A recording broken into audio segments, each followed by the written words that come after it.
नमस्कार दोस्तों, मैं विकास कुमार आपको आपके ही यूट्यूब चैनल शिक्षा मंथन व विकास सर पर हार्दिक स्वागत करता हूं। दोस्त, आज की इस वीडियो में मैं इंग्लिश का एक नई स्टोरी लाया हूं, जिससे आप लोगों को मैं इंग्लिश का ग्रामर्स रूल्स को सिखाएंगे, वोकैब को सिखाएंगे, इंग्लिश प्रोनाउंसिएशंस को सिखाएंगे तथा इंग्लिश सेंटेंस का हिंदी में अनुवाद करना आपको हम अच्छे से सिखाएंगे। आज की जो स्टोरी है वो बहुत ही इंटरेस्टिंग स्टोरी है। इसे लास्ट तक आप सभी ज़रूर देखिए। इसमें आपको इंग्लिश के नए नए वर्ड्स मिलेंगे, अच्छे अच्छे वर्ड्स मिलेंगे, नया नया प्रोनाउंसिएशंस मिलेगा और नया नया स्ट्रक्चर्स मिलेगा। जो भी आपको नहीं आता है आप उसे कॉपी में ज़रूर नोट कीजिएगा, ताकि आपको बाद में फिर परेशानी ना हो। तो चलिए मैं स्टार्ट करता हूँ बिना देरी किए हुए। सबसे पहले हम लोग स्टोरी का टाइटल देखते हैं, उसके बाद स्टोरी को रीड करेंगे। टाइटल क्या है? टाइटल है द राइस ग्रेन्स। देखिए, राइस मतलब क्या होता है? चावल होता है। राइस मतलब चावल है ना। और ग्रेन्स, देखिए ग्रेन्स मतलब होता है अनाज। ग्रेन्स मतलब अनाज भी होता है और ग्रेन मतलब दाना भी होता है, लेकिन यहाँ ग्रेन्स है तो क्या हो जाएगा? दाने, है ना। देखिए एस लगा हुआ है। जब भी कोई नाउन में एस लगा होता है ना, नाउन के जब भी कोई नाउन के लास्ट में एस लगा देते हैं हम लोग तो वो प्लूरल बन जाता है ना। एस या ईएस लगाते हैं तो वो प्लूरल बनता है। तो ग्रेन मतलब होता है दाना और ग्रेन्स जब हो गया तो हो जाएगा दाने, है ना। तो ये स्टोरी का शीर्षक क्या हुआ? चावल के दाने, है ना। स्टोरी का शीर्षक हुआ, स्टोरी का जो कहानी का जो हेडिंग है वो क्या है? चावल की दाने, है ना। अब हम लोग स्टोरी को देखते हैं। Once there was a very generous king। देखिए क्या कहा गया है? once मतलब क्या चीज़? एक बार। there was a very generous king। generous मतलब होता है उदार, उदार दानी। तो क्या है? एक बहुत ही उदार राजा था। देखिए देयर मतलब होता है वहाँ पर, देयर का कोई अर्थ यहाँ नहीं आएगा। क्यों नहीं आएगा? क्योंकि देयर जो आया है वो फल सब्जेक्ट की जगह आया है। तो एक बार बहुत ही उदार राजा था। वन डे, एक दिन। He was travelling. देखिए जब ये ही जो है सो सब्जेक्ट है, उसके बाद वाज आया हुआ है, उसके बाद क्या है? वर्ब की फोर्थ फॉर्म है। देखिए ये वर्ब की फोर्थ फॉर्म है। जब भी सेंटेंस में सब्जेक्ट के बाद वाज या फिर वर, उसके बाद वर्ब का फोर्थ फॉर्म में आता है तो वो होता है पास्ट कंटिन्यूअस टेंस में। इसका जो हम लोग हिंदी करते हैं वो करते हैं रहा था, रहे थे, रही थी में। तो इसका क्या हिंदी हम लोग करेंगे? देखिए ट्रैवल मतलब होता है यात्रा करना। तो ही वाज, वह कर रहे थे, ट्रैवलिंग यात्रा, वह यात्रा कर रहे थे। वैन एक कंजंक्शन है, इसका मतलब होगा तभी, है ना। तभी अ बेगर स्टॉप्ड हिम। देखिए बेगर मतलब होता है भिखारी। तभी अ बेगर एक भिखारी स्टॉप्ड रोका हिम उसे। देखिए स्टॉप्ड जो है सो वर्ब की सेकंड फॉर्म है। स्टॉप मतलब होता है रोकना, स्टॉप्ड जो है सो उसका सेकंड फॉर्म है। तो देखिए ये मेरा सब्जेक्ट हुआ, उसके बाद वर्ब की सेकंड फॉर्म हो गया।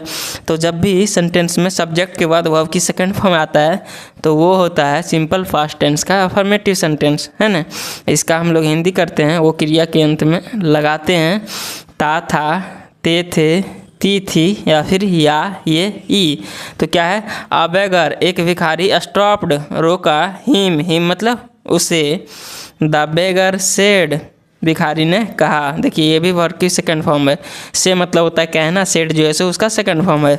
भिखारी ने कहा सर मतलब महाराज। I survive on alms given by people. देखिए क्या बोला? आई सर्वाइव मैं जीवित रहता हूँ, on alms given by people मतलब क्या होगा? लोगों के द्वारा। देखिए बाय मतलब होता है के द्वारा, तो क्या हो जाएगा? लोगों के द्वारा दिया गया भीख पर। आर्म्स गिवन मतलब जो भीख देने वाला होता है, दिया गया भीख पर। मैं जीवित रहता हूँ लोगों के द्वारा दिया गया भीख पर। आई लिव मैं रहता हूँ, अ हार्ड लाइफ मतलब बहुत कठिन से मेरा जीवन में बहुत ज़्यादा कठिनाई है, उसने बोला, बेगर भिखारी ने बोला। देखिए द किंग सेड, राजा ने कहा। देखिए ये सेड जो है सो वर्ब की सेकंड फॉर्म है, तो राजा ने कहा don't you have anything good to tell me. देखिए ये जो सेंटेंस है ये इंट्रोगेटिव सेंटेंस है ना। देखिए ये जो एक्सिलरी वर्ब से शुड, डोंट क्या है, एक्सिलरी वर्ब है, डू में नॉट लगा हुआ है, ये शॉर्ट फॉर्म में डोंट इसको कहते हैं। तो डोंट यू हैव, क्या तुम्हारे पास नहीं है, एनीथिंग कुछ भी, गुड टू टेल मतलब गुड मतलब अच्छा, टू टेल मी मुझे कहने के लिए। राजा ने कहा भिखारी को, क्या तुम्हारे पास कुछ नहीं है मुझे अच्छा कहने के लिए। Why are you telling me your sad tale. देखिए टेल मतलब होता है कहानी, सैड मतलब दुखी वाला। देखिए वाई आर यू टेलिंग, आप क्यों कह रहे हैं, ये वाई जो है सो WH वर्ड है ना, तो आप क्यों कह रहे हैं। देखिए वर्ब की फोर्थ फॉर्म लगा हुआ है, तो आप क्यों कह रहे हैं, मी मुझे, योर सैड टेल अपनी जो है सो दुख भरी कहानी को। देन उसके बाद the king stretched out his hand and said. देखिए देन उसके बाद the king, Raja, stretched out, stretch out मतलब बढ़ाया, हिज हैंड अपने हाथ को, एंड सेड और कहा give me something from your bowl. देखिए गिव मी मुझे दीजिए, समथिंग, समथिंग मतलब कुछ भी, फ्रॉम योर बॉयल अपने कटोरा से। देखिए बॉयल मतलब होता है कटोरा, तो अपने कटोरा, योर लगा हुआ है, ये पोजीशन है किसके लिए, वो यू के लिए पोजीशन योर होता है, तो अपने कटोरे से, फ्रॉम मतलब से, अपने कटोरे से कुछ दीजिए। The surprised beggar carefully picked 5 grains of rice from his bowl and gave them to the king। देखिए द सरप्राइज्ड बेगर, सरप्राइज मतलब होता है हैरान, चकित, आश्चर्यचकित, तो क्या द सरप्राइज्ड बेगर हैरान भिखारी, केयरफुली सावधानी से, केयरफुली मतलब होता है सावधानी से, पिक्ड उठाया, 5 grains ऑफ राइस मतलब 5 दाने चावल के, 5 दाने को, फ्रॉम हिज बॉयल अपने कटोरा से, एंड और, गैव देम और उनको दिए, टू द किंग किसको दिए, वो चावल को किसको दिए, राजा को दिए।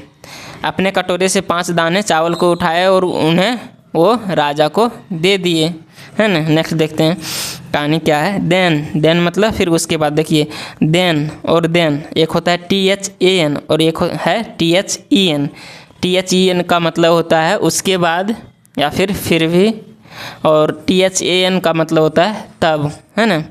तो देन उसके बाद द किंग वेंट अवे, वो जैसे ही भिखारी ने राजा को दिया 5 दाने जो है सो चावल का, तो भिखारी जो ये राजा कहाँ तक, देन उसके बाद द किंग वेंट अवे। देखिए वेंट जो है सो वर्ब की सेकंड फॉर्म है, तो द किंग राजा, वेंट गए, चले गए, वेंट अवे मतलब चले गए। The beggar was disappointed. देखिए द बेगर मतलब भिखारी, वाज था, डिसअपॉइंटेड मतलब उदास, डिसअपॉइंटेड मतलब क्या होगा, उदास। भिखारी निराश था, उदास था, है ना। फॉर क्योंकि the king did not give him anything. देखिए क्यों उदास था, क्योंकि the king did not give, राजा ने नहीं दिया, हिम उसे, एनीथिंग मतलब कुछ भी, इसीलिए जो भिखारी था वो उदास था। बट लेकिन, he was in for a surprise, लेकिन he was in for a surprise, लेकिन उसे आश्चर्य हुआ, फॉर क्योंकि, ही फाउंड। देखिए फाइंड मतलब होता है पाना, फाउंड जो है सो सेकंड फॉर्म है, उसे आश्चर्य हुआ क्योंकि ही फाउंड उसने पाया, 5 gold pieces 5 सोने के टुकड़े को, एट हीज डोर स्टेप अपने दरवाजे पर। उसे आश्चर्य हुआ कि उसने 5 सोने के टुकड़े को अपने दरवाजे पर पाए, है ना। ही क्राइड वह चिल्लाया, क्या किया, वह चिल्लाया, these 5 pieces are for the 5 grains। देखिए क्या बोला, दीज 5 pieces मतलब ये 5 टुकड़े, यार मतलब हैं, फॉर द 5 grains मतलब 5 जो है सो दाने के लिए। आई गैव टू द किंग, देखिए जो आई गैव जो मैंने दिया, टू द किंग राजा को, है ना, जो मैंने राजा को दिया वो ये 5 ये दाने के बदले, चावल के दाने के बदले 5 सोने के सिक्के हमको मिले, है ना।